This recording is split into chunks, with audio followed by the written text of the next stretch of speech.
மத்திய அமைச்சர்கள் அனைவரும் 2 மாதங்களில் சொத்து கணக்குகளை தாக்கல் செய்ய வேண்டும் என பிரதமர் மோடி உத்தரவிட்டுள்ளார்.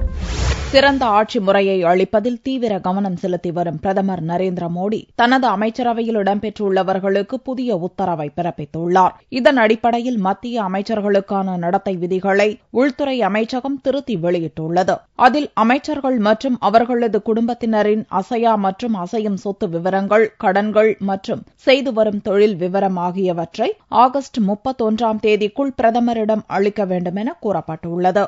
அமைச்சராக பொறுப்பேற்பதற்கு முன்பு கவனித்து வந்த வர்த்தகம் மற்றும் அது தொடர்பான நிர்வாகம் ஆகியவற்றுடனான எல்லா தொடர்புகளையும் அமைச்சர்கள் நிறுத்திக் கொள்ள வேண்டும் எனவும் அறிவுறுத்தப்பட்டுள்ளது. அரசுடன் வர்த்தக தொடர்பு வைக்கும் நோக்குடன் புதிய நிறுவனங்களை தொடங்கவோ அல்லது அரசுக்கு சரக்குகள் சேவைகளை அளிக்கும் நிறுவனங்களின் வர்த்தகத்தில் பங்கெடுக்கவோ கூடாது என்று அமைச்சர்களின் குடும்பத்தினருக்கும் தடை விதிக்கப்பட்டுள்ளது.